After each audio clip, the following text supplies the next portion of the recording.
आदरणीय सदस्य श्री राजेश वर्मा जी।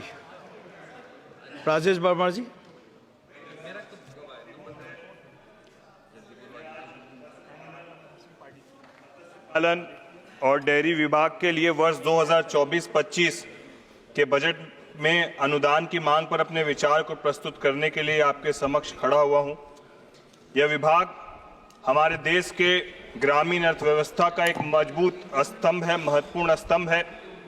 पशुपालन और डेयरी उद्योग न केवल किसानों की आय में वृद्धि कर रहा है बल्कि राष्ट्र की पोषण सुरक्षा में भी महत्वपूर्ण अपना योगदान दे रहा है। सभापति महोदय, मैं खगड़िया लोकसभा क्षेत्र से आता हूं और मेरी लोकसभा क्षेत्र में की एक बड़ी आबादी कृषि, पशुपालन और मत्स्य पालन करती है और बिहार और देश के विकास में इन क्षेत्रों का बहुत बड़ा योगदान है।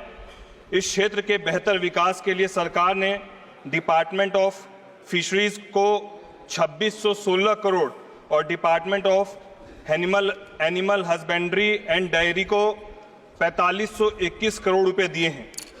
ये हमारे लिए गर्व का विषय है कि इतने महत्वपूर्ण मंत्रालय की जिम्मेदारी हमारे ही बिहार के अभिभावक आदरणीय राजीव रंजन सिंह जी को दी गई। इसके लिए मैं हमारे प्रधानमंत्री जी का भी धन्यवाद करता हूं। इस बजट में कई महत्वपूर्ण योजनाएं और परियोजनाओं के लिए वित्तीय प्रावधान किए गए हैं। Livestock health and disease control programme के लिए 2465 करोड़ रुपए का प्रावधान है, जो राज्य सरकारों को टिकाऊ पशु स्वास्थ्य सुनिश्चित करने के लिए केंद्र सहायता प्रदान करेगा। इंफ्रास्ट्रक्चर डेवलपमेंट फंड के तहत 370 करोड़ रुपए का प्रावधान है, जो दूध के प्रोसेसिंग और चिलिंग इंफ्रास्ट्रक्चर और गांव स्तर पर मिल्क एडल्ट्रेशन टेस्टिंग उपकरणों के लिए है। राष्ट्र गोकुल मिशन के तहत 700 करोड़ रुपए का प्रावधान है, जिसका उद्देश्य देसी नस्लों के संरक्षण और विकास को वैज्ञानिक और समग्र तरीके से करना है। डेयरी डेवलपमेंट कार्यक्रम के लिए 371 करोड़ रुपए का प्रावधान किया गया है, जो विभिन्न दुग्ध संघों और राज्य दुग्ध संघों को मंजूर परियोजनाओं के लिए वितरित किया जाएगा। आदरणीय सभापति महोदय, इन योजनाओं और परियोजनाओं का मुख्य उद्देश्य हमारे किसानों और पशुपालकों की आय में वृद्धि करना है। मैं मंत्रालय से संबंधित कुछ सुझाव देना चाहता हूं, जैसे कि उन्नत नस्लों का प्रचार और प्रसार।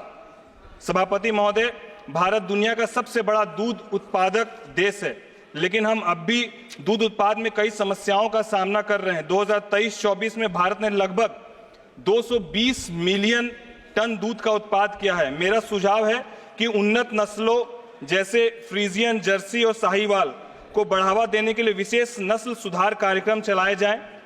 इन नस्लों के लिए विशेष प्रशिक्षण और प्रचार प्रसार अभियानों का आयोजन किया जाए। और मेरा दूसरा सुझाव है सभापति महोदय, आधुनिक तकनीकों का उपयोग। हाल ही में भारत में दूध उत्पादन के स्वचालित उपकरणों की कमी का सामना देखा गया है। केवल 20% दूध उत्पादक की स्वचालित दूध निकालने की मशीनों का उपयोग कर रहे हैं, जबकि अन्य 80% पारंपरिक विधियों पर निर्भर अब भी हैं।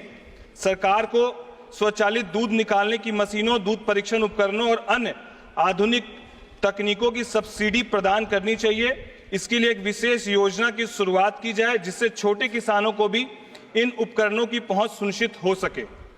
तीसरा मेरा सुझाव आदरणीय सभापति महोदय, पशु स्वास्थ्य और आहार प्रबंधन। भारत में दूध उत्पाद में पशु स्वास्थ्य और आहार प्रबंधन की स्थिति चिंताजनक है। 2023 में पशुओं में होने वाली बीमारियों की वजह से लगभग 15% दूध उत्पाद प्रभावित हुआ है। नियमित पशु चिकित्सक जांच, टीकाकरण कार्यक्रम और बीमारियों की रोकथाम के लिए सरकार को एक व्यापक कार्यक्रम शुरू करना चाहिए। पशुपालकों को आहार प्रबंधन पर प्रशिक्षण देने की कार्यशालाएं चलानी चाहिए। और एक सुझाव मेरा है नवीन तकनीकों का अपनाना। भारत में मछली पालन के क्षेत्र में नवीनतम तकनीकों का उपयोग देखा गया है। 2024 में मछली पालन के लिए नवीनतम तकनीक का उपयोग केवल 25% मछली पालकों के द्वारा किया गया है। मछली पालन के लिए नवीनतम तकनीक प्रशिक्षण प्रदान करने के लिए विशेष कार्यक्रम और कार्यशालाएं आयोजित की जाए। और अंतिम मेरा एक सुझाव है, मछली पालन में प्रशिक्षण और शिक्षा को लेकर। मछली पालन में किसानों को आवश्यक प्रशिक्षण की जो कमी है, उसमें केवल 30% मछली पालक ही सही प्रबंधन विधियों और आहार प्रबंधन से परिचित हैं। सभापति महोदय, मैं आपके माध्यम से पशुपालन और डेयरी विभाग के प्रस्तावित बजट न केवल आर्थिक विकास के लिए महत्वपूर्ण है, बल्कि सामाजिक और पर्यावरण स्थिति के लिए भी आवश्यक है। हमारे देश के ग्रामीण क्षेत्रों में समृद्धि लाने के लिए इस बजट का प्रभावी क्रियान्वयन आवश्यक है। इस महत्वपूर्ण उद्देश्य की पूर्ति के लिए मैं इन अनुदानों की मांग का समर्थन करता हूं। धन्यवाद। धन्यवाद जी।